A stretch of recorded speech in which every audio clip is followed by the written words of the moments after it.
Hello everyone, once again welcome to bio teaching point. So इस lecture में हम discuss करने वाले हैं माइटोसिस सेल डिवीजन के बारे में। तो ये जो लेक्चर है ये हमारा पार्ट 1 है। जो पिछला लेक्चर था वो पार्ट 2 था। उसमें हमने डिस्कस किया था कि सेल डिवीजन क्या होता है, सेल साइकिल क्या होती है एंड जो सेल डिवीजन की प्रोसेस है वो किन किन सेल्स में पाई जाती है। हमने पूरा बेसिक बताया था उसमें। एंड माइटोसिस एंड मियोसिस के बारे में भी हमने उसमें कुछ पॉइंट्स बताए थे। ओके, सो इसमें देखते हैं माइटोसिस सेल डिवीजन किन किन सेल्स में होता है एंड कैसे कैसे होता है, इसमें किस किस फेजेज में होता है। तो जो माइटोसिस सेल डिवीजन की प्रोसेस पाई जाती है वो वेजिटेटिव सेल्स में पाई जाती है। ओके, या हम कह सकते हैं कि जो माइटोसिस सेल डिवीजन की प्रोसेस है ये हमारी मल्टी सेलुलर ऑर्गेनिज्म में पाई जाती है। मल्टी सेलुलर ऑर्गेनिज्म उन्हें कहेंगे जिनकी बॉडी बहुत सारी सेल से मिलकर बनी होती है। उन्हें हम क्या कहते हैं, बहुकोशिकीय जीव या मल्टी सेलुलर ऑर्गेनिज्म। एंड जो यूनिसेलुलर ऑर्गेनिज्म होते हैं जैसे कि एकोशिकीय जीव जिनकी बॉडी ओनली एक सेल से मिलकर बनी होती है, जैसे कि बैक्टीरिया, पैरामीशियम हो गया, प्रोटोजो हो गया, ये सारे यूनिसेलुलर ऑर्गेनिज्म के एग्जाम्पल हैं। एंड जो इसमें जो डिवीज़न होता है, इसमें जो सेल डिवाइड होती है वो ए माइटोसिस सेल डिवीज़न के थ्रू होती है। ओके, तो यहाँ पे देखते हैं सबसे पहले हम माइटोसिस सेल डिवीज़न की प्रोसेस की सबसे पहले डिस्कवरी देख लेते हैं कि सबसे पहले इसकी खोज किसने की, इसके बारे में किसने बताया।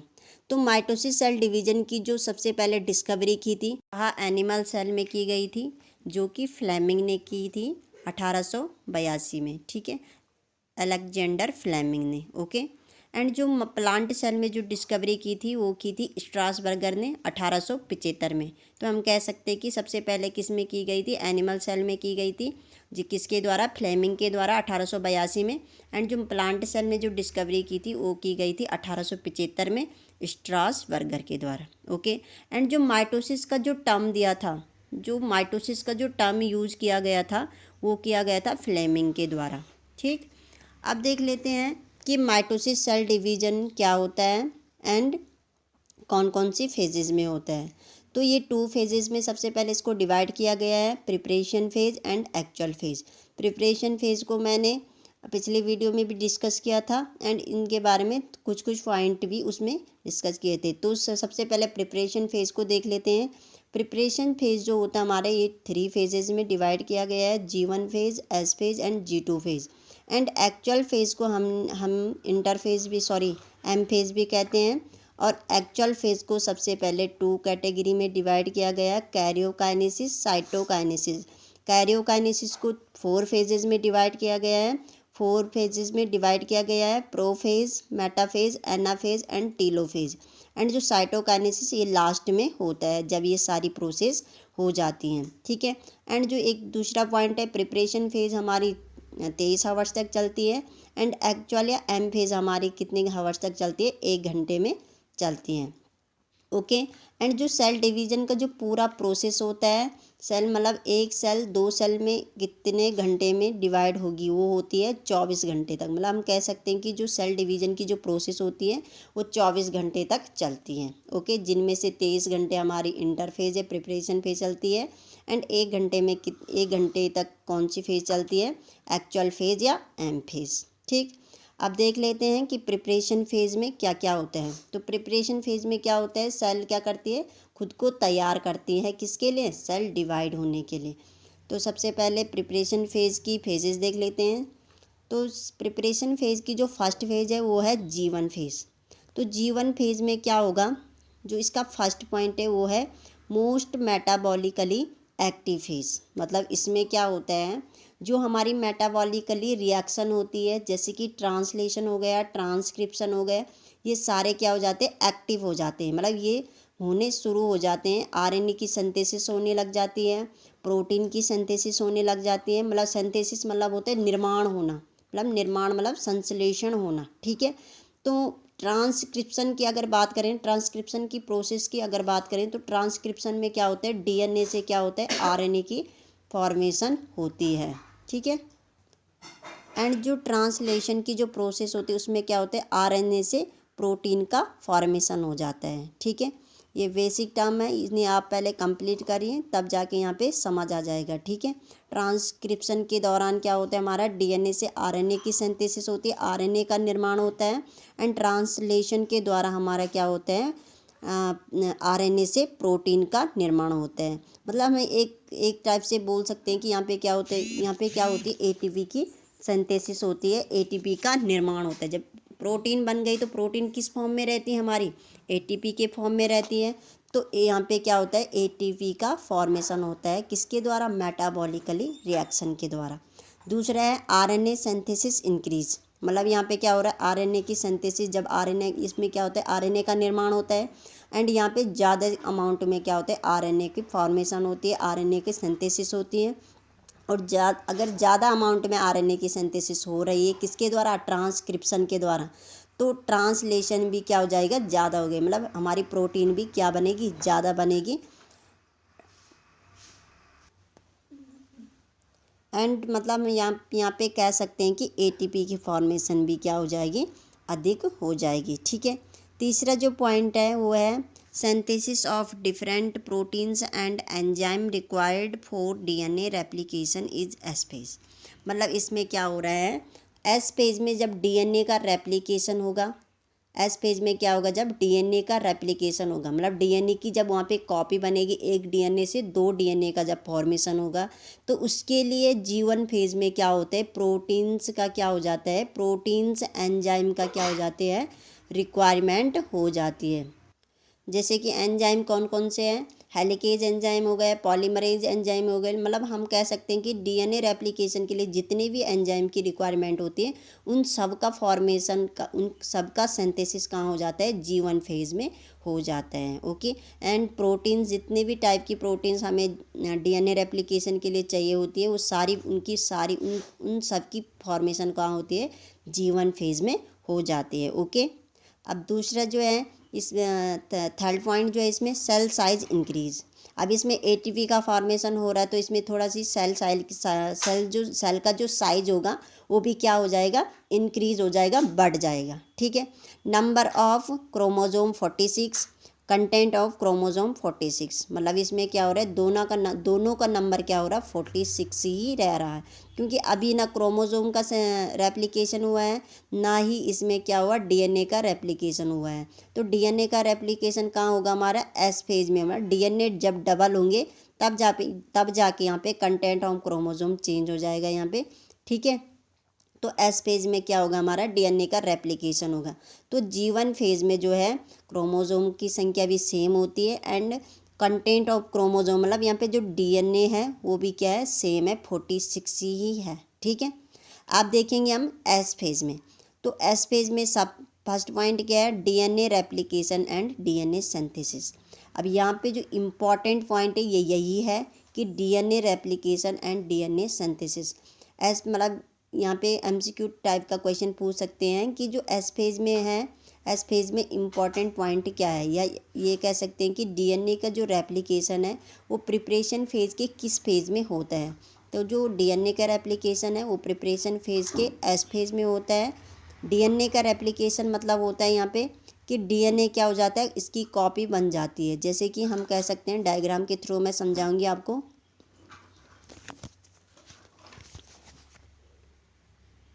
जैसे कि हमारा क्या है, यहाँ पे ये क्या है, क्रोमोजोम है, ठीक है। अब यहाँ पे क्या होगा, ये इसके अंदर क्या है, हमारा डीएनए, इसके अंदर क्या है, डीएनए है। तो डीएनए यहाँ पे क्या, किस फॉर्म में रह रहा है, कंडेंस फॉर्म में रह रहा है। तो यहाँ पे क्या हो जाएगा, डीएनए क्या हो जाएगा, इसमें डबल हो जाएगा, मतलब ये यहाँ पे हमारा क्या हो जाएगा, डीएनए डबल हो जाएगा, ठीक है। मतलब इसमें क्या हो रहा है, डीएनए की संख्या डबल हो रही है, डीएनए डबल हो रहा है, उसका रेप्लिकेशन हो रहा है कि आप थोड़ा रेप्लिकेशन के बेसिक टर्म जान ले, तब जाके आपको यहाँ पे समझ आएगा कि डीएनए रेप्लिकेशन क्या हुआ, ठीक है। तो यहाँ पे हम कह सकते हैं कि यहाँ पे डीएनए की सिंथेसिस हो जाती है। यहाँ पे जो एक डीएनए था उस मतलब 46 डीएनए जो होते हैं एक सेल में, वो क्या हो जाएंगे, यहाँ पे डबल हो जाएंगे, 92 हो जाएंगे, ठीक है। क्या हो जाएंगे, 92। दूसरा जो पॉइंट है वो है हिस्टोन सिंथेसिस, मतलब यहाँ पे क्या होती है, हिस्टोन की सिंथेसिस हो जाती है। हिस्टोन का निर्माण हो जाता है यहाँ पे। किसके लिए? बाद में क्या करना है इसने, मतलब डीएनए एंड हिस्टोन मिलकर के क्या बनाते हैं, क्रोमैटिन का फॉर्म करते हैं। एंड क्रोमैटिन फिर जाके कंडेंस होकर क्रोमोजोम में आएगा। ठीक है, क्रोमोजोम की फॉर्म करेगा। ठीक, अब यहाँ पे क्या हो रहा है, थर्ड जो पॉइंट है वो है सेंट्रोजोम रेप्लिकेशन। यहाँ पे सेंट्रोजोम का भी रेप्लिकेशन होता है। सेंट्रोजोम क्या होते हैं, जैसे कि यहाँ पे ये सेल है, ठीक है, ये सेल है, तो ये सेंट्रोजोम कहाँ लगे होते हैं, इधर साइड लगे रहते हैं ये सेंट्रोजोम। तो पहले एक सेंट्रोजोम, मतलब इसको अगर छोड़ दे, इतना जो ये वाला छोड़ दे, ये वाला छोड़ दे, पहले जो सेंट्रोजोम था वो क्या था, बीच में था। एंड इसका रेप्लिकेशन हुआ तो ये दो में बन गया, मतलब एक से दो बन गया। ठीक है, तो हम यहाँ पे कह सकते हैं कि सेंट्रोजोम क्या हो जाता है, इसमें रेप्लिकेशन हो जाता है। सेंट्रोजोम का रेप्लिकेशन हो जाता है। यहाँ पे सेंट्रोजोम क्या हो जाते हैं, डबल हो जाते हैं। एक सेंट्रोजोम से दो सेंट्रोजोम यहाँ पे हो जाते हैं, किसमें, एस फेज में। फोर्थ जो पॉइंट है वो है सेंट्रियोल्स डुप्लीकेशन। क्या हो जाता है, सेंट्रियोल्स का क्या हो जाता है, डुप्लीकेशन हो जाता है। सेंट्रियोल्स क्या होता है यहाँ पे, ये क्या हमारा क्रोमोजोम है, ये बीच में जो ये पार्ट है, ये वाला जो ये है, ये क्या है, सेंट्रियोल्स है। तो इसका क्या हो जाता है, इसमें डुप्लीकेशन हो जाता है। किसमें किसमें हो जाता है, एस पेज में क्या होता है, सेंट्रियोल्स का डुप्लीकेशन हो जाता है। ओके, अब यहाँ पे जो फिफ्थ पॉइंट है वो है number of chromosome 46 and content of chromosome 92। अब यहाँ पे जो इंटरेस्टिंग, ये समझने लायक बात है कि यहाँ पे जो क्रोमोजोम का नंबर होता है वो कितना रहता है, 46 ही रहता है। क्योंकि एक सेल में कितने क्रोमोजोम, यहाँ पे मैं ह्यूमन बीइंग की बात कर रही हूँ कि मतलब ह्यूमन सेल में जो क्रोमोजोम की संख्या रहती है वो कितनी होती है, 46 होती है। कितना होता है, 46। लेकिन जब एस फेज में जब सेल पहुँचती है तो यहाँ पे क्या हो जाता है, डीएनए का रेप्लिकेशन होता है, डीएनए डबल हो जाते हैं। तो यहाँ पे क्रोमोजोम तो 46 ही रहते हैं, लेकिन जो डीएनए है वो 92 हो जाते हैं। क्योंकि जो यहाँ पे जो क्रोमोजोम की जो संख्या है, इस क्रोमोजोम का जो नंबर है वो किस में डिपेंड करता है, सेंट्रियोल पर डिपेंड करता है। लेकिन जो डीएनए का जो नंबर है वो किस में डिपेंड करते हैं, नंबर ऑफ क्रोमैटिड पर। अब मैं यहाँ पे डायग्राम से आपको समझाऊंगी। तो ये क्या हमारा, ये हमारा क्या है, सेंट्रियोल है। ये क्या हमारे क्रोमैटिड है, ये क्या है, ए क्रोमैटिड है। तो इसमें क्या, इसके अंदर क्या होता है, हमारा डीएनए होता है। क्या होता है, डीएनए। ये जो क्या है, ये हमारा डीएनए है। ठीक है, ये हमारा डीएनए। ये जो ये लोब्स है, ये दोनों, ये क्या है, एक क्रोमैटिड है। मतलब हम कह सकते हैं कि एक क्रोमैटिड के अंदर क्या है, एक डीएनए है। और ये बीच वाला क्या है, ये सेंट्रियोल है। ठीक है, अब जब इसका रेप्लिकेशन होता है, जब डीएनए का मतलब इसका क्या हो रहा है, रेप्लिकेशन हुआ, तो यहाँ पे क्या हो जाता है, किस तरह से दिखाई देता है, ये इस तरह से दिखाई देंगे। मतलब यहाँ पे दो क्रोमैटिड्स आ जाएंगे। मतलब नंबर ऑफ क्रोमैटिड्स क्या हो रहे हैं, यहाँ पे डबल हो रहे हैं। मतलब यहाँ पे क्या एक क्रोमैटिड्स था, ये क्या एक क्रोमैटिड है, और यहाँ पे क्या हो रहा है, ये डबल हो रहे हैं, दो क्रोमैटिड, एक ये एक ये। ठीक है, और इसके अंदर भी क्या हो जाएंगे, डीएनए आ जाएंगे। जैसे कि ये डीएनए आ गए, ये डीएनए आ गए। ठीक है, यहाँ पे डीएनए का क्या हुआ, रेप्लिकेशन हुआ, कॉपी हो गई। इस डीएनए की दो कॉपी हो गई, एक डीएनए इसके अंदर, एक डीएनए इसके अंदर। तो यहाँ पे क्या हुआ, क्रोमैटिड डबल हुआ। जो ये सेंट्रियोल था, ये क्या हुआ, सिंगल ही है। एक ही सेंट्रियोल पर क्या है, दो डीएनए लगे हुए हैं। एक ही सेंट्रियोल पर दो क्रोमैटिड लगे हुए हैं। मतलब दो क्रोमैटिड के अंदर क्या है, दो डीएनए है। तो यहाँ पे क्या है, सेंट्रियोल एक ही है, क्रोमैटिड यहाँ पे डबल हुए। तो मतलब हम कह सकते हैं कि जो डीएनए का नंबर है वो क्रोमैटिड की नंबर पर डिपेंड करते हैं। एंड जो क्रोमोजोम का नंबर है वो किसके नंबर पर डिपेंड करता है, सेंट्रियोल के नंबर पर डिपेंड करता है। तो यहाँ पे सेंट्रियोल दो नहीं हुए, जो ये वाला सेंट्रियोल यहाँ पे डबल नहीं हुआ, एक ही सेंट्रियोल है। मतलब यहाँ पे जो क्रोमैटिड, एक ही सेंट्रियोल पर दो क्रोमैटिड लगे हुए हैं। ठीक है, तो यहाँ पे कह सकते हैं हम कि यहाँ पे इम्पॉर्टेंट पॉइंट ये है कि जो क्रोमोजोम का नंबर जो एस फेज में होता है 46 होता है, मतलब 2n होता है, डबल होता है, डिप्लॉइड होता है। लेकिन जो यहाँ पे कंटेंट ऑफ जो क्रोमोजोम है ये 92 हो जाते हैं, 4c भी कहते हैं हम इसे। ठीक है, कितना हो जाता है, 92। ओके, क्योंकि यहाँ पे डीएनए का रेप्लिकेशन हो रहा है। ओके, अब पहुँचते हम G1 फेज़ में। ठीक है, जो प्रिपरेशन फेज़ की G1 फेज़ नहीं, प्रिपरेशन फेज़ की जो G2 फेज़ है उसमें हम अब बात करते हैं। ओके, अब यहाँ पे जो है फर्स्ट पॉइंट, G2 फेज़ का जो फर्स्ट पॉइंट है वो है प्रिपरेशन फॉर सेल डिवीज़न। मतलब यहाँ पे क्या होता है, जो सेल डिवीज़न, सेल डिवाइड करने वाली होती है, इसमें क्या हो जाए, पूरी तरह से ये क्या हो जाती है, प्रिपेयर हो जाती है। किसमें, G2 फेज़ में। अब G2 फेज़ के बाद क्या आने वाला है, प्रो फेज़ आने वाला है। क्या फेज़ आने वाला है, ये वाला प्रो फेज़ आने वाला है इसके बाद। ठीक, तो यहाँ पे क्या क्या क्या कह सकते हैं, प्रिपरेशन फॉर सेल डिवीज़न, मतलब जो सेल है वो तैयार हो चुकी है सेल डिवाइड करने के लिए। ओके, दूसरा जो पॉइंट है वो है this is called a growth phase. मतलब G2 फेज़ को हम ग्रोथ फेज़ भी कहते हैं। ठीक है, क्योंकि यहाँ पे क्या होती है, सेल की और ज़्यादा ग्रोथ हो जाती है, इसलिए हम इसके क्या कहते हैं, ग्रोथ फेज़ भी कहते हैं। ठीक, अब यहाँ पे थर्ड पॉइंट है इसका, replication of mitochondria and chloroplast. तो यहाँ पे क्या हो जाता है, माइटोकॉन्ड्रिया की भी कॉपी बन जाती है एंड क्लोरोप्लास्ट की भी कॉपी हो जाती है यहाँ पे। ठीक, अब यहाँ पे फोर्थ पॉइंट है एटीपी इंक्रीज। यहाँ पे क्या होता है, और ज़्यादा एटीपी का फॉर्मेशन हो जाता है, क्योंकि हमें क्या करना है, सेल को डिवाइड करना है। उसके लिए जो एटीपी का जो सिंथेसिस होगा, फॉर्मेशन होगा, वो कहाँ होगा, G2 फेज़ में होगा। और बाद में सेल डिवाइड करने के लिए जितनी एटीपी खर्च होगी वो यहाँ से ली जाएगी। मतलब वहाँ के लिए एटीपी कहाँ बन रही है, G2 फेज़ में बन रही है। क्योंकि यहाँ क्या हो रहा है, जो प्रिपरेशन फेज़ की जो फेजेस होती है वहाँ पे क्या हो जाते हैं, सेल तैयार होती है सेल डिवाइड करने के लिए। ठीक, तीसरा फिफ्थ जो पॉइंट है ये है formation of tubulin protein to before are formed spindle fibre. मतलब यहाँ पे क्या होता है, ट्यूबुलिन प्रोटीन का फॉर्मेशन हो जाता है। क्या होता है, ट्यूबुलिन प्रोटीन का फॉर्मेशन हो जाते हैं। एंड किसके लिए, स्पिंडल फाइबर। मतलब जो स्पिंडल फाइबर क्या होते हैं, यहाँ पे मैं फिर से समझा देती हूँ आपको।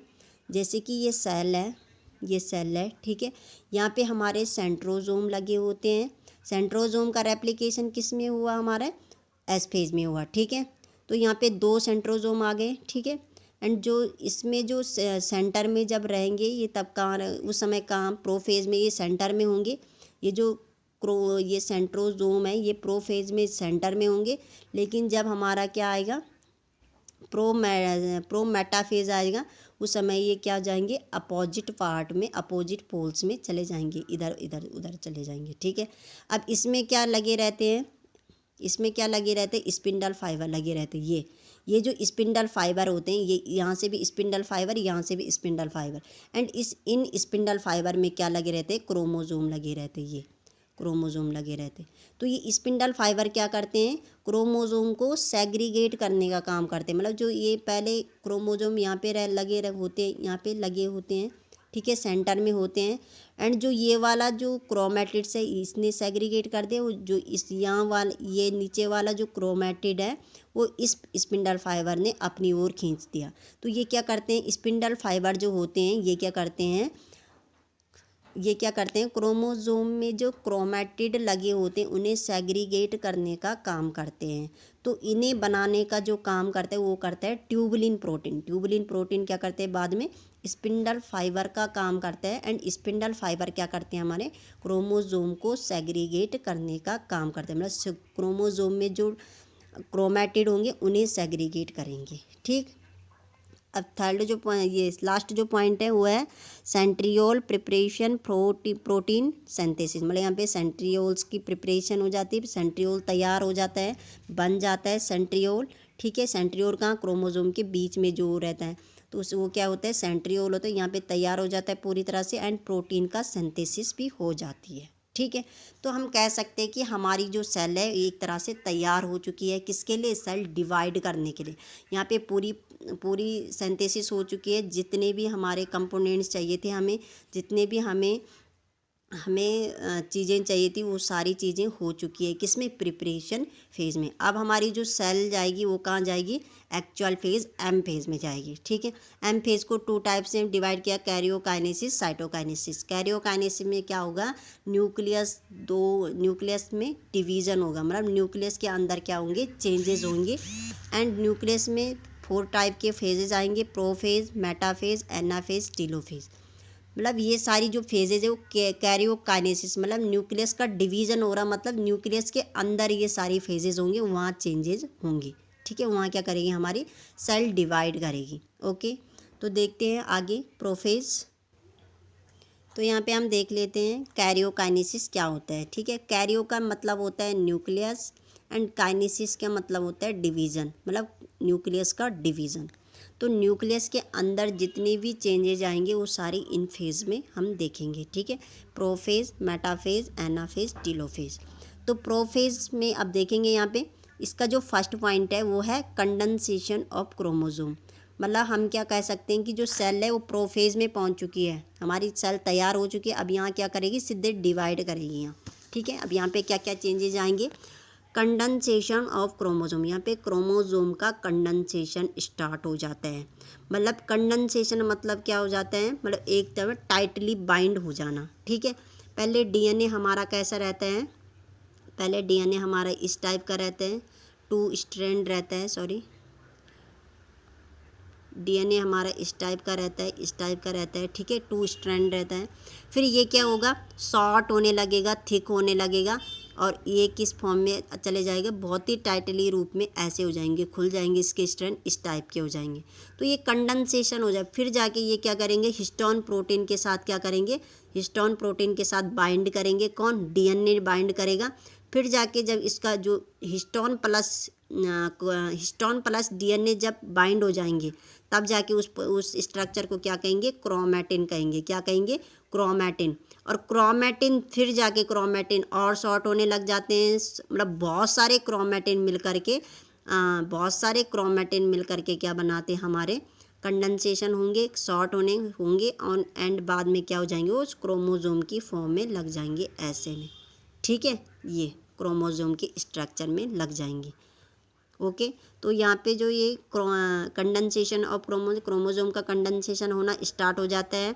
दूसरा है डीएनए शॉर्ट एंड थिक, मतलब डीएनए इसमें क्या हो जाता है, शॉर्ट होने लग जाता है, थिक होने लग जाते हैं। यहाँ पे एक पॉइंट है कि जो मतलब जो हमारे दिमाग में चल सकता है कि जो क्रोमोसोम है, मतलब जो डीएनए का कंडेंसेशन है वो क्या होना ज़रूरी है, मतलब डीएनए का कंडेंसेशन की फॉर्म में आना एंड क्रोमोसोम में चेंज होना, तो वो क्या ज़रूरी कि हाँ ये जो पॉइंट है ये हमारे सेल्स में होना ज़रूरी है।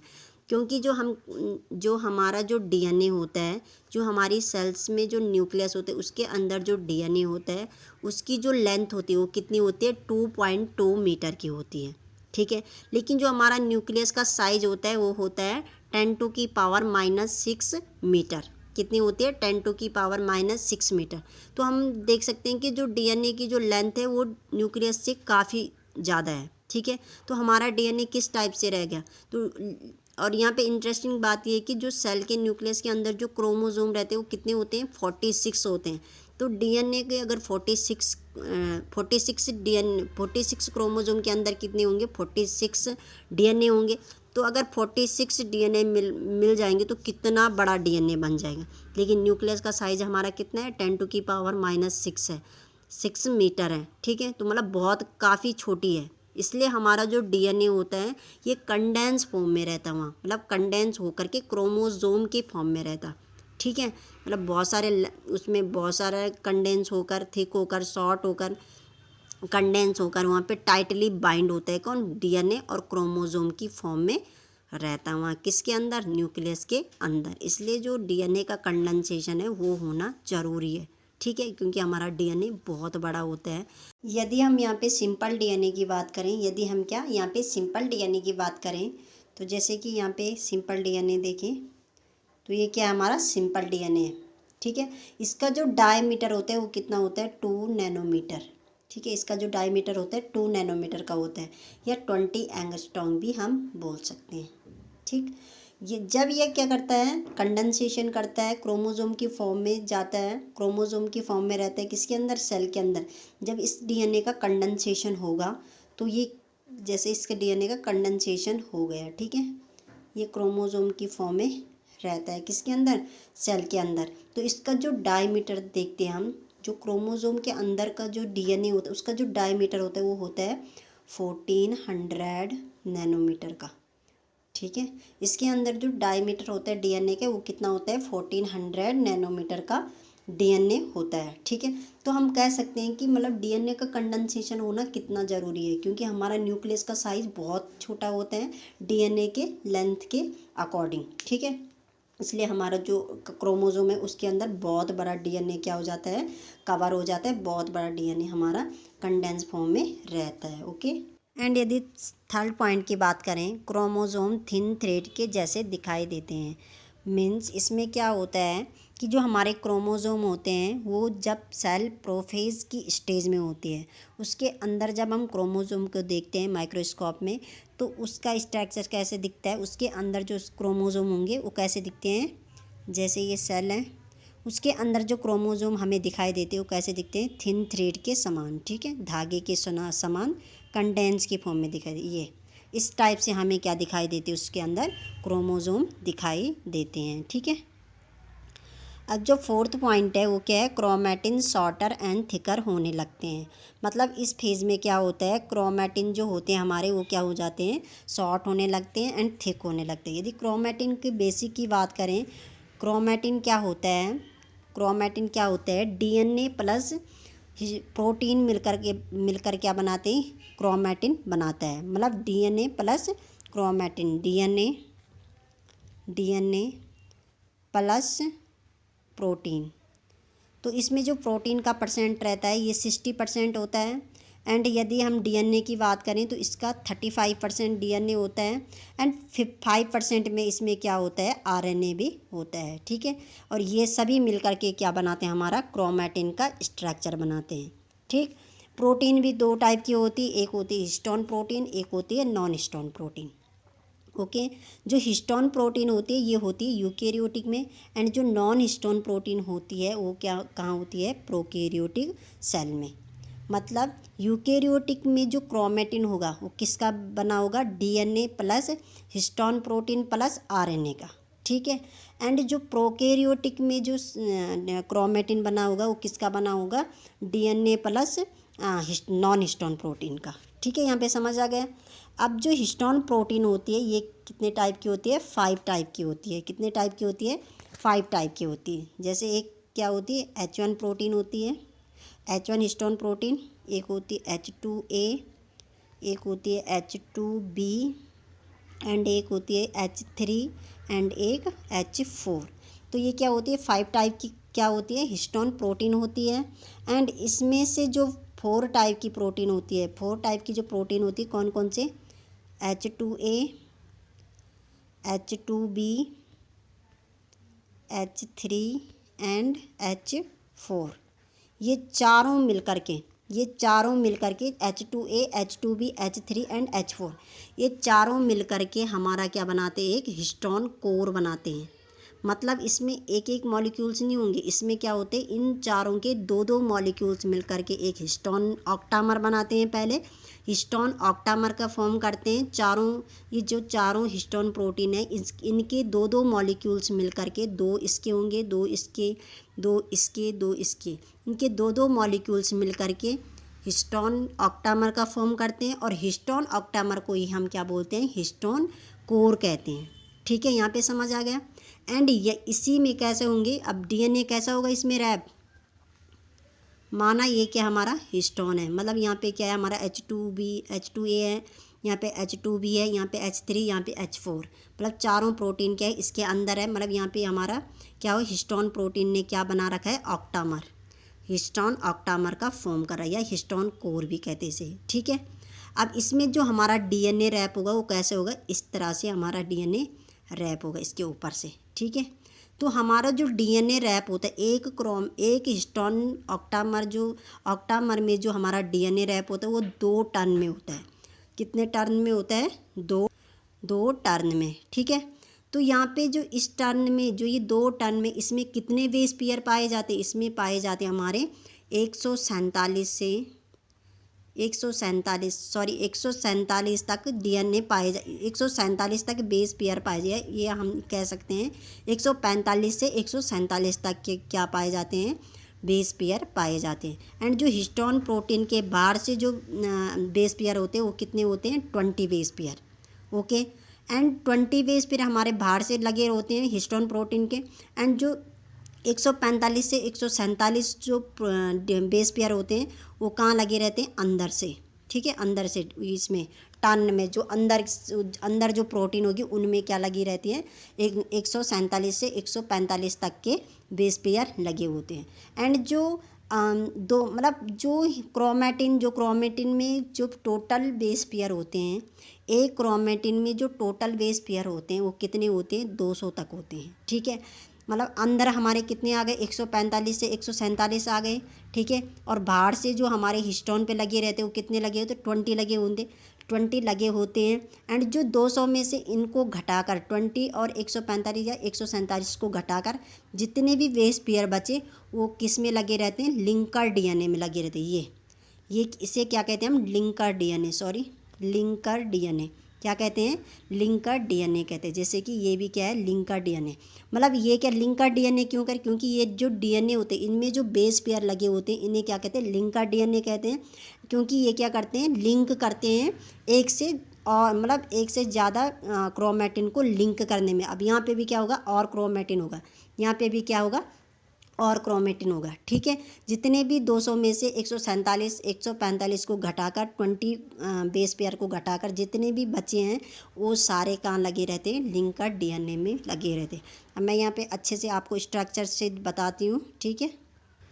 यहाँ पे जो देख रहे हैं आप, पहले ये जो स्ट्रक्चर है ये है हमारा पूरा, मतलब पूरा डायग्राम है। ये जो हमारा यहाँ पे ये क्या है, हमारा डीएनए। ये जो खुली संरचना में क्या है, हमारा डीएनए। अब इसने क्या किया, यहाँ पे ये कंडेंस हो कर क्या है, यहाँ पे ये हिस्टोन प्रोटीन है, यहाँ पे हिस्टोन प्रोटीन है, 8 हिस्टोन प्रोटीन क्या कर दिया इसने, न्यूक्लियोसोम का फॉर्मेशन कर दिया। यहाँ पे न्यूक्लियोसोम भी कहते हैं इसे, ठीक है। हिस्टोन प्लस डीएनए मिल करके न्यूक्लियोसोम भी बनाते हैं, ठीक है।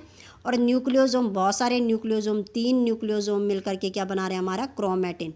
मतलब हम इस स्ट्रक्चर को क्या बोल सकते हैं, न्यूक्लियोसोम भी कह सकते हैं, ठीक है। और क्रोमेटिन, ये क्रोमेटिन की फॉर्म में लग गए यहाँ पे। एंड यहाँ पे देखो, यहाँ पे बहुत सारे क्रोमेटिन मिल मिलकर कितने कंडेंस होकर के क्या बना रहे हैं हमारा। ये तुमने सोलेनॉइड मॉडल के बारे में भी पढ़ा होगा। तो इसने क्या कर दिया, यहाँ पे सोलेनॉइड मॉडल का फॉर्म कर दिया। बहुत सारे क्रोमेटिन, इस तरह से हमारे क्रोमेटिन अरेंज होते हैं, इस तरह से क्रोमेटिन अरेंज होते हैं। एंड जो यहाँ पे ये जो बीच में लिंक कर, इससे कहते हैं लिंकर डीएनए। क्या कहते हैं, लिंकर डीएनए, ठीक है। और बहुत सारे जो हमारे क्रोमेटिन ये अरेंज होकर के एक लूप के फॉर्म में आते हैं और लूप से क्या बनाते हैं, हमारा पूरा क्रोमोसोम के फॉर्म में चले जाते हैं। ये इस तरह से हमारा क्या हो गया, डीएनए अरेंज हो गया एग्जाम पे, ठीक है, समझ गए आप। तो ये चलती है हमारी प्रोसेस इसमें, ओके। एंड यहाँ पे भी देख सकते हैं हम, ये हमारा क्या है, बीच में ये हमारा क्या है, वो अंदर से हमारा क्या है, हिस्टोन प्रोटीन लगी हुई है। एंड बाहर से जो है इस तरह से हमारा डीएनए क्या करता है, रैप करता है। और इस तरह से हमारा क्या करते हैं, क्रोमेटिन का फॉर्म करते हैं, एक दूसरे से क्रोमेटिन मिल जाते हैं, ओके। यहाँ पे आपको क्रोमेटिन समझ में आ गया होगा कि जो क्रोमेटिन होते हैं वो 3 चीज़ों से मिलकर बना होता है, DNA plus histone protein plus RNA. जो हिस्टोन प्रोटीन का जो परसेंटेज रहता है वो 60% तक रहता है। एंड जो डीएनए का जो परसेंटेज रहता है वो कितना होता है, 35 तक। एंड जो आरएनए का जो इसमें परसेंटेज होता है वो 5% तक होता है, ठीक है।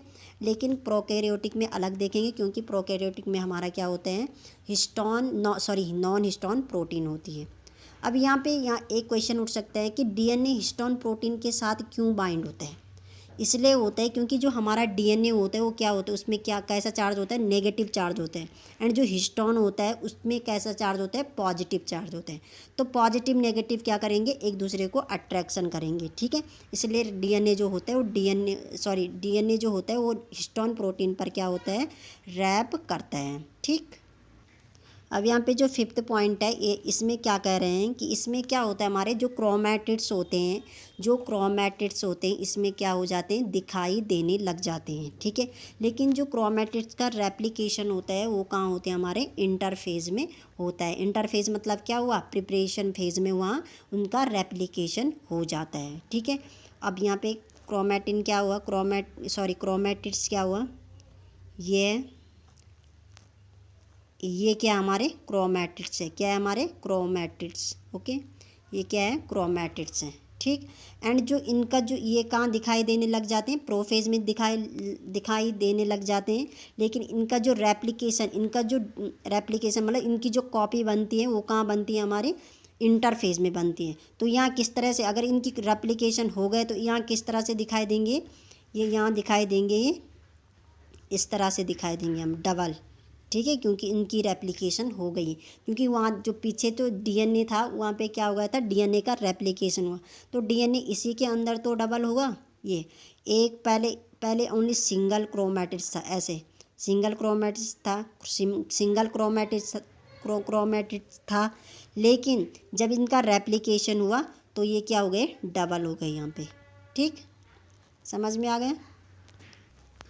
एंड जो इसका 6 पॉइंट है वो क्या है, disassembly of cytoskeleton and assembly of mitotic spindle fibre. मतलब क्या होता है कि साइटोप्लाज्म में क्या होते हैं, कुछ माइक्रोट्यूब्यूल्स होते हैं जो क्या करते हैं, नेटवर्क की तरह फैले होते हैं, किसमें, साइटोप्लाज्म में, जिनका फंक्शन क्या होता है, जितने भी हमारे सेल में जितनी भी सेल ऑर्गेनेलीज होती है, जैसे कि माइटोकॉन्ड्रिया हो गया, लाइसोसोम हो गया, वैक्यूल्स हो गए, प्लास्टिड हो गए, जितनी भी सेल ऑर्गेनेलीज होती उनको क्या करता है, अपनी जगह बनाए रखने का काम करता है, कौन, माइक्रोट्यूब्यूल्स। लेकिन इसमें इसका कोई काम नहीं होता है, ठीक है।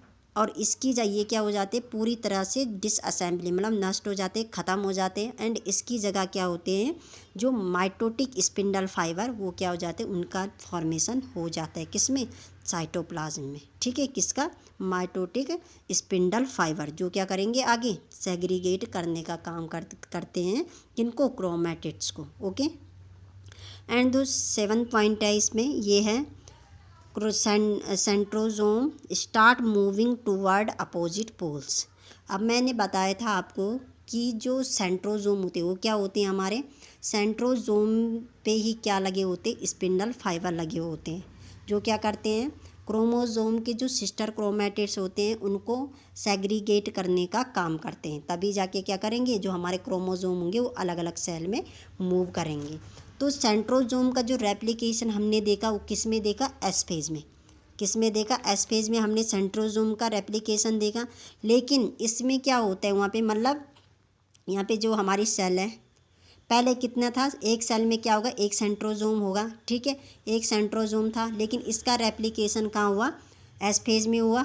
एंड वहाँ क्या हो गए, एक सेंट्रोजोम से 2 सेंट्रोजोम बन गए, ठीक है, 2 सेंट्रोजोम, ओके। अब प्रो फेज में जब सेल आती है तो ये जो सेंट्रोजोम है ये मतलब अपोजिट पोल्स में जाना स्टार्ट हो जाता है। तो ये मतलब जाना स्टार्ट हो जाता है, इधर साइड एक इधर जाएगा, एक इधर जाएगा, ठीक है, अपोजिट साइड में जाना स्टार्ट हो जाता है, एक ऊपर जाएगा एक नीचे जाएगा, ओके। यहाँ पे स्टार्ट हो जाते हैं अपोजिट साइड में जाना, कौन, सेंट्रोजोम, ठीक। अगला जो पॉइंट है वो क्या है, nucleolus and nuclear membrane disappear होने लग जाती है। मतलब न्यूक्लियस के अंदर जो हमारा न्यूक्लियोलस होता है, न्यूक्लियोलस क्या होता है, RNA plus non histone protein का बना होता है, किसके अंदर, न्यूक्लियस के अंदर क्या होता है, न्यूक्लियोलस होता है, जो किसका बना रहता है, RNA plus non histone protein का, जिसके अंदर क्या होता है, न्यूक्लियोलस के अंदर क्या होता है, आरएनए का स्टोर करते हैं, ठीक। एंड न्यूक्लियर मेम्ब्रेन डिसअपियर होने लग जाती है, मतलब न्यूक्लियस के अंदर जो न्यूक्लियोलस होता है ये डिसअपियर होने लग जाता है, दिखाई नहीं देने लग जाता है। एंड जो न्यूक्लियर मेम्ब्रेन होगी न्यूक्लियस के अराउंड वो क्या हो जाती है, डिसअपियर हो जाती है, ख़त्म हो जाती है, ठीक है। अब इसके बाद जैसे जैसे हमारा जो क्या होता है, प्रोफेज ख़त्म होने के उसमें आती है, ख़त्म होने लग जाती है, वैसे वैसे क्या होता है, ER and Golgi apparatus, Golgi complex या ईआर एंडोप्लाज्मिक रेटिकुलम, ये भी क्या हो जाते हैं, डिसअपियर होने लग जाते हैं, ओके। अब हमारी जो सेल आएगी वो किस में आएगी, प्रो मेटाफेज। मेटाफेज 2 टाइप्स के होते हैं, एक प्रो मेटाफेज, एक मेटाफेज। मतलब मेटाफेज से पहले वाली स्टेज जो होती है वो क्या होती है, प्रो मेटाफेज। इसमें क्या होगा, इसमें क्या होता है, जो क्रोमोजोम होते हैं, जैसे कि हमारी एक क्या, अब हमारी सेल किस में पहुंच चुकी है, प्रो मेटाफेज में, ठीक है। जैसे ये क्या है, सेल है, तो इसके अंदर जो हमारी जो और फेजेस होती है उसमें क्या होता है, जो क्रोमोजोम होते हैं ये इधर उधर बिखरे रहते हैं, जैसे कि ये इधर उधर बिखरे होंगे, ठीक है, कोई इधर होंगे, कोई इधर होंगे, कोई इधर होंगे, कोई इधर होंगे। तो ये जो सारे क्रोमोज़ोम हैं ये कहाँ आने लग जाते हैं, सेंटर में आने लग जाते हैं। कहाँ आने लग जाते हैं, सेंटर में आने लग जाते हैं। ठीक है, जैसे ये हमारी सेल है, ठीक है, इसके अंदर जो क्रोमोज़ोम होंगे वो एक ही जगह सेंटर में आने लगेंगे। ये ढंग से बना नहीं पा रहे हैं, यहाँ पे थोड़ा जगह कम है। ठीक है, ये सारे क्रोमोज़ोम कहाँ आ जाएंगे, सेंटर में आ जाएंगे। ठीक है, और यहाँ पे क्या हो जाएगा, पूरी तरह से जो हमारी न्यूक्लियर मेम्ब्रेन है जो प्रोफेज में क्या हो रही थी, डिसअपियर हो रही थी, वो यहाँ पे क्या हो जाती, पूरी तरह से डिसअपियर हो जाती है। ठीक, एंड यहाँ पे क्या हो जाता है, जो क्रोमोज़ोम ये ज़्यादातर क्या हो जाते हैं, सीन मतलब दिख जाते हैं यहाँ पे, क्योंकि जो हमारे क्रोमोज़ोम होते हैं ये कम्प्लीटली रूप से कहाँ दिखते हैं, हमारे मेटाफेज़ में दिखते हैं, लेकिन प्रो मेटाफेज़ में ये थोड़ा थोड़ा दिखने लग जाते हैं। ठीक है, एंड यहाँ पे जो सेंट्रोजोम होते हैं ये पूरी तरह से हमारे किस में चले जाते हैं, अपोजिट पोल्स में चले जाते हैं। अब मैं थोड़ा पिछला जो ये उसकी जो बात करूँ उसमें जो एस फेज में थे उसमें क्या हुआ, सेंट्रोजोम का रेप्लिकेशन हुआ, एक सेंट्रोजोम से दो सेंट्रोजोम बना। ठीक है, एंड जब प्रो फेज में हमने जब सेंट्रोजोम को देखा वहाँ पे क्या हो रहे थे, सेंट्रोजोम अपोजिट पोल्स में चलना शुरू हो रहे थे। ठीक है, लेकिन जब ये प्रो मेटा फेज में आ जाती हैं सेल तो ये पूरी तरह से अपोजिट पोल्स में लग जाते हैं ये। ठीक है, यहाँ पे लग जाते हैं हमारे सेंट्रोजोम, ये हमारे क्या है, सेंट्रोजोम। ओके,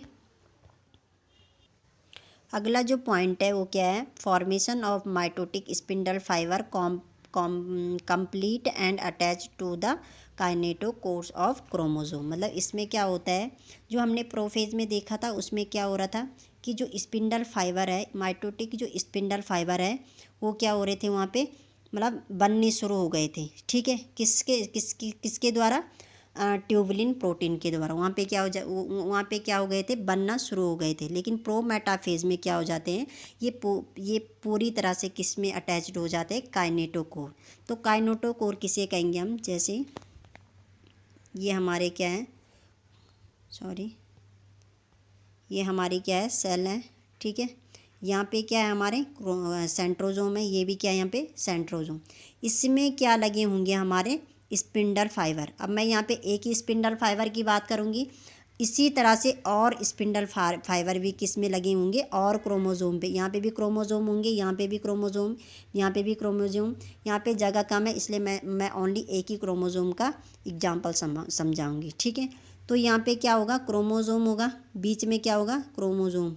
ठीक है, अभी क्या हो गए, सेंटर में क्रोमोजोम हमारे, तो क्रोमोजोम के ऊपर से क्या होते हैं, एक और स्पेस होता है जिसे हम क्या बोलते हैं, काइनेटोकोर्स कहते हैं। क्या कहते हैं, काइनेटोकोर्स। तो जो इसमें प्रो मेटाफेज में क्या होते हैं, जो स्पिंडल फाइबर होते हैं ये पूरी तरह से काइनेटोकोर्स में अटैच्ड हो जाते हैं। ठीक है, ये क्या हमारे स्पिंडल फाइबर है, ये हमारा सेंट्रोजोम है, एंड जो ये हैं इसके ये बीच में क्या है, इसके ये हमारे ये जो बीच में ये सेंट्रियोल है, एंड इसके बाहर से जो और स्पेस है ये क्या हमारा काइनेटोकोर्स हैं। तो जो स्पिंडल फाइबर हैं ये किस में लगे हैं, काइनेटोकोर्स में लगे, ना कि सेंट्रियोल पर। ओके, एक बार फिर से देखो अलग से, ये हमारा क्या है, क्रोमोजोम है। ठीक है, ये हमारा क्या है, क्रोमोजोम है।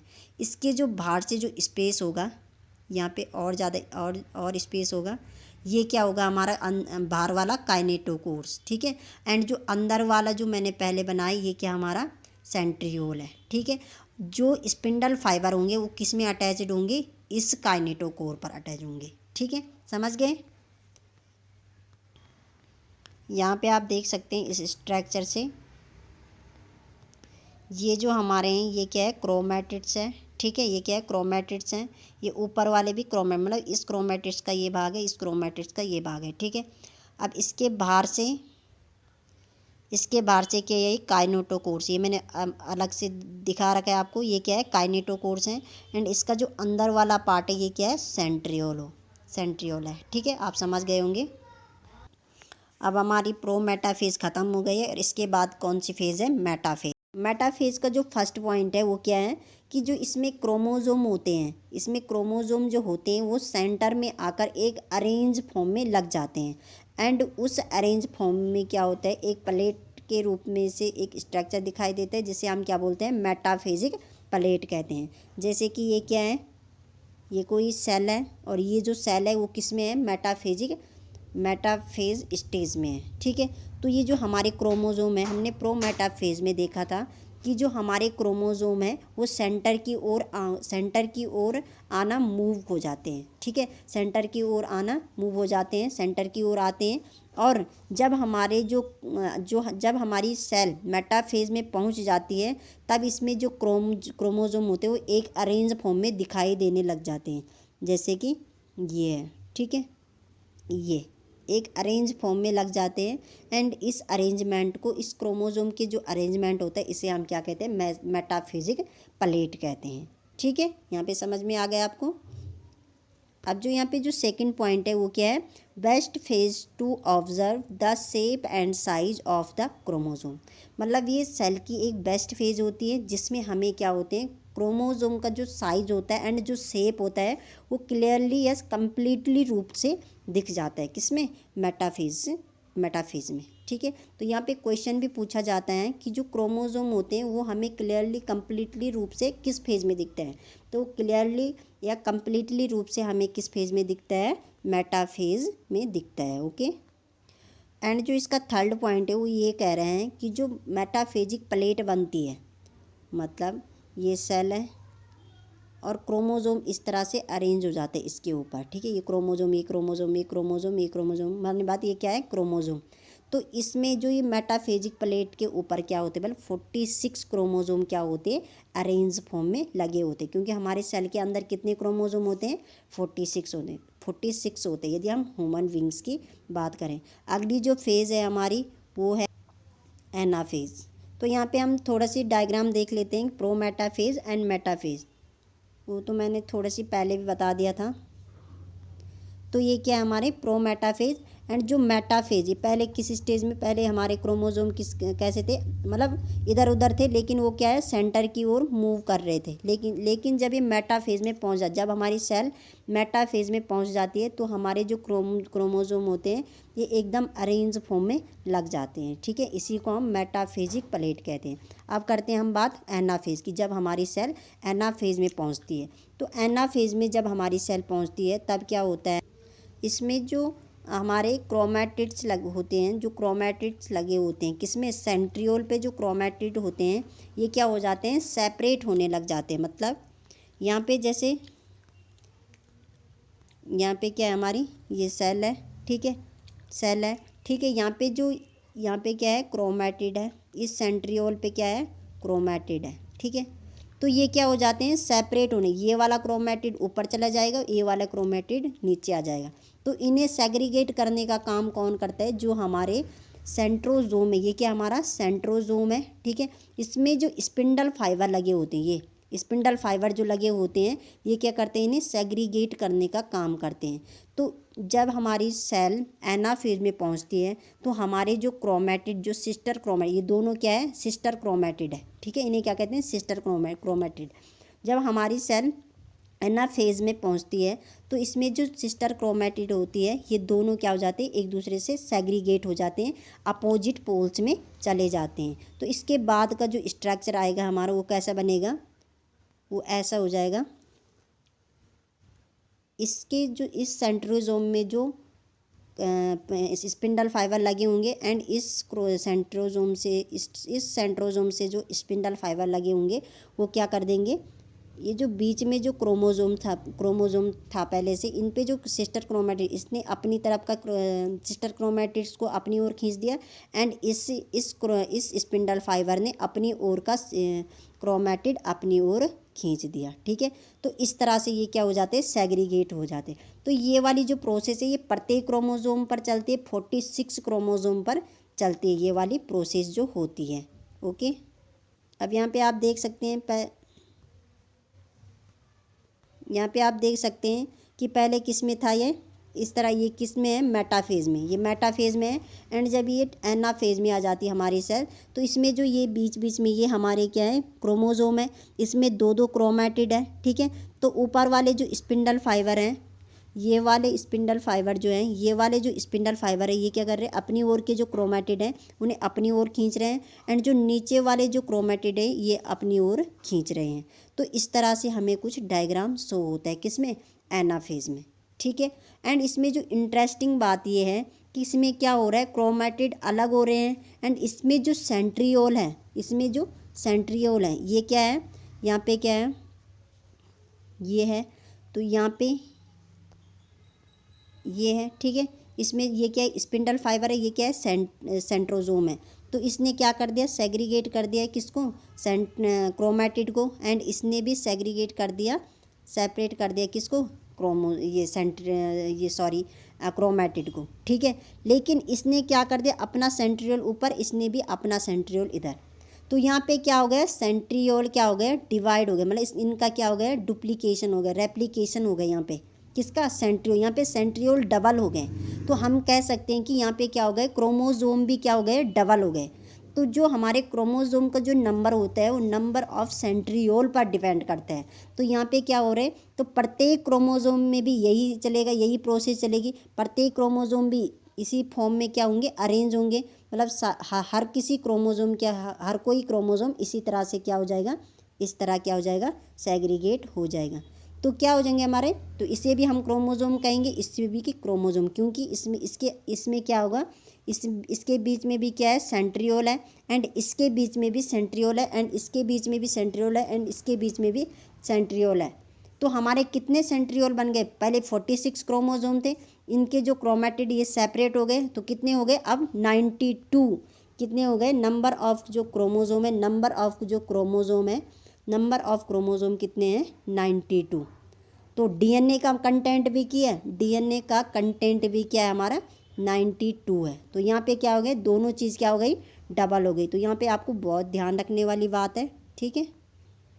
एंड जो यहाँ पे फोर्थ पॉइंट है, इसमें क्या होता है, सिस्टर क्रोमैटिड क्या होता है, सेग्रीगेट हो करके अपोजिट पोल्स में चले जाते हैं। मतलब इसने क्या किया, इस वाले सेंट्रोजोम ने इस वाले क्रोमैटिड को अपनी ओर खींचा। एंड इस वाले सेंट्रोजोम में जो स्पिंडल फाइबर था, इसने अपने तरफ के क्रोमैटिड्स को अपनी ओर खींच दिया। तो ये क्या हो गए, ये अपोजिट पोल्स में चले गए, मतलब ये इधर ऊपर की तरफ, ये नीचे की तरफ। अब धीरे धीरे ये क्या करेंगे, नीचे की ओर आएंगे और ये क्या जाएगा, ऊपर की तरफ, ठीक है। इस तरह से क्या हो जाएगा, सेग्रीगेट होंगे, क्रोमैटिड अपोजिट पोल्स में जाना शुरू हो जाएंगे, ठीक है। अगली फेज़ जो हमारी वो है टीलोफेज़।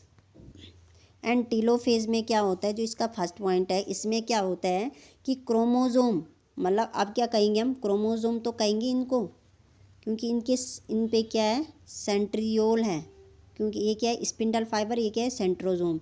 इसमें क्या है, ये अब क्रोमोजोम तो कहेंगे इसको, क्योंकि इसमें क्या है, सेंट्रियोल है, ठीक है। इसके बीच में क्या है, सेंट्रियोल है, तो इनको क्रोमोजोम कहेंगे। तो इसमें क्या होता है कि जो क्रोमोजोम होते हैं, ये क्या होते हैं, अपोजिट पोल्स में चलकर एक क्लस्टर फॉर्म करते हैं। मतलब बहुत सारे, जब ये इसने भी क्या कर दिया, मतलब 46 क्रोमोजोम थे बीच में, पहले कितने थे, 46 क्रोमोजोम थे। ये क्या है, सेल है, ठीक है। इसमें कितने क्रोमोजोम थे पहले बीच में, 46। तो 46 के जो क्रोमैटिड, उसमें एक क्रोमोजोम पर 2 क्रोमैटिड्स थे। तो इसने क्या कर दिया, 46 क्रोमैटिड्स को अपनी ओर खींचा।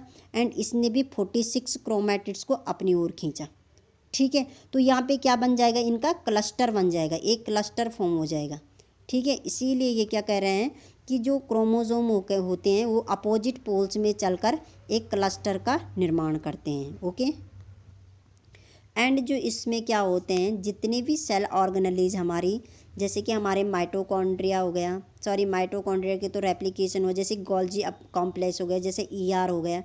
एंड जैसे वो न्यूक्लियर मेम्ब्रेन हो गए, जैसे कि न्यूक्लियस है, न्यूक्लियोलस है, ये सारे क्या हो गए थे, डिसअपियर हो गए थे, ठीक है। लेकिन जब टीलोफेज में जब सेल पहुंचती है, तो इसमें क्या होते हैं, क्रोमोजोम अपोजिट पोल्स में चले जाते हैं। एंड ये सारे क्या हो जाते हैं, रीस्टार्ट हो जाते हैं बनना, ठीक है। इन सब की क्या हो जाती हैं, ये सब बनने शुरू हो जाएंगे, किसमें, हमारे टीलोफेज।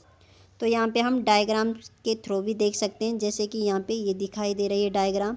तो इस सेल ने क्या किया, इस वाले सेंट्रोजोम ने क्या कर दिया, अपने अपने अपनी ओर की जो क्रोमेटिड हो उसे उन्हें ऊपर खींच लिया, एंड इस वाले जो सेंट्रोजोम के जो स्पिंडल फाइबर थे इन्होंने अपनी ओर की क्रोमेटिड को अपनी ओर खींच लिया। तो यहाँ पे क्या बन गया, 46 क्रोमोजोम का क्लस्टर बन गया, एंड यहाँ पे भी क्या हो गया, 46 क्रोमोजोम का क्लस्टर बन गए, किसमें, अपोजिट पोल्स में।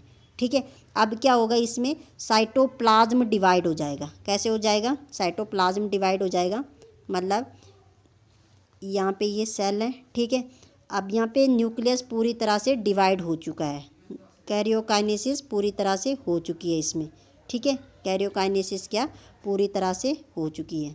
इसने 46 क्रोमोजोम ऊपर खींचे, इस वाले सेंट्रियोजोम ने, इस वाले सेंट्रोजोम के जो स्पिंडल फाइबर थे इन्होंने 46 क्रोमोजोम को अपनी ओर खींच लिए, एंड इस वाले जो स्पिंडल फाइबर थे इसने भी 46 के क्रोमेटिड को अपनी ओर खींच ले। तो क्रोमेटिड नहीं बोलेंगे हम उनको, अब क्या बोलेंगे, क्रोमोजोम, क्योंकि उसके बीच में क्या है, सेंट्रियोल है।